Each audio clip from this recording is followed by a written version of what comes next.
Hi friends, welcome back to my channel. ನಾನು ನಿಮ್ಮ ಅಶ್ವಿನಿ ಶ್ರೀನಾಥ್.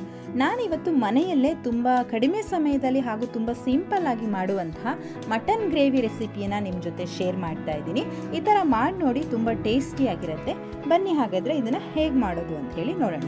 ನಾನಿಲ್ಲಿ ಒಂದು ಕುಕ್ಕರ್ನ ತೊಗೊಂಡಿದ್ದೀನಿ. ಯಾಕೆ ಕುಕ್ಕರ್ನ ತೊಗೊಂಡಿದ್ದೀನಿ ಅಂದರೆ ಮಟನ್ನ ವಿಸಿಲ್ ಹಾಕಿಸ್ಬೇಕಲ್ಲ, ಅದಕ್ಕೋಸ್ಕರ ಕುಕ್ಕರ್ನ ತೊಗೊಂಡಿದ್ದೀನಿ. ನೀವಿಲ್ಲಿ ಬೇರೆ ಪಾತ್ರೆ ಬೇಕಾದರೂ ತೊಗೋಬೋದು.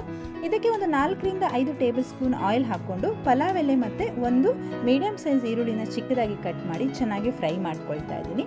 ಚೆನ್ನಾಗಿ ಫ್ರೈ ಆದಮೇಲೆ ಅದಕ್ಕೆ ಮಟನ್ನ ಸೇರಿಸ್ತಾ ಇದ್ದೀನಿ. ನಾನಿಲ್ಲಿ 1 kg ಮಟನ್ನ ತೊಗೊಂಡಿದ್ದೀನಿ.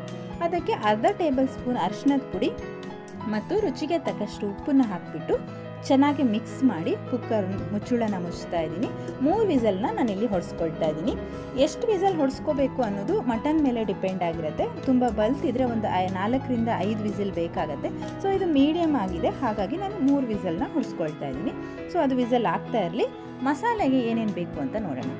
ಒಂದು ಈರುಳ್ಳಿನ ತೊಗೊಂಡಿದ್ದೀನಿ ನಾನಿಲ್ಲಿ ದೊಡ್ಡ ಸೈಜ್ದು, ಒಂದು 10 ಲವಂಗ, 2 ಏಲಕ್ಕಿ, ಸ್ವಲ್ಪ ಚಕ್ಕೆ, 1 ಟೊಮೊಟೊ, 2 ಬೆಳ್ಳುಳ್ಳಿ ಗಡ್ಡೆಗಳನ್ನ ತೊಗೊಂಡಿದ್ದೀನಿ, ಪಲಾವ್ ಎಲೆ ಮತ್ತು ಅರ್ಧ ಪೀಸ್ ಶುಂಠಿಯನ್ನು ತೊಗೊಂಡಿದ್ದೀನಿ, 1 ಬೌಲ್ ಕೊತ್ತಂಬರಿ ಸೊಪ್ಪನ್ನು ತೊಗೊಂಡಿದ್ದೀನಿ, ಅರಿಶಿಣದ ಪುಡಿ, ಧನಿಯಾ ಪುಡಿ, ಅಚ್ಚ ಖಾರದ ಪುಡಿ ಮತ್ತು 2 ಟೇಬಲ್ ಸ್ಪೂನ್ ಹುರಿಗಡಲೆನ ತೊಗೊಂಡಿದ್ದೀನಿ.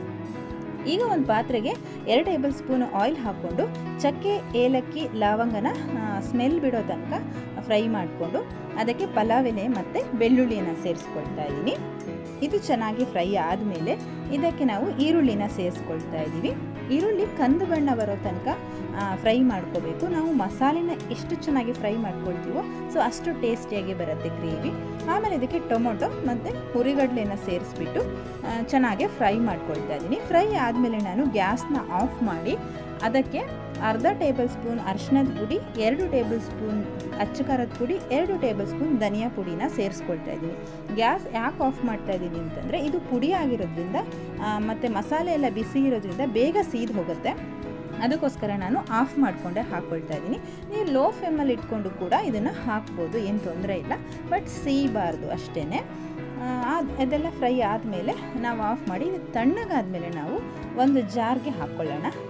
ಮಸಾಲೆಯನ್ನು ಹಾಕ್ಕೊಂಡು ಇದಕ್ಕೆ ನಾನು ಒಂದು ಅರ್ಧ ಪೀಸು ಶುಂಠಿಯನ್ನು ಮತ್ತು 1 ಬೌಲ್ ಕೊತ್ತಂಬರಿ ಸೊಪ್ಪಲ್ಲಿ ಅರ್ಧ ಭಾಗದಷ್ಟು ಕೊತ್ತಂಬರಿ ಸೊಪ್ಪನ್ನು ಹಾಕಿ ನೈಸಾಗಿ ರುಬ್ಕೊಳ್ತಾ ಇದ್ದೀನಿ.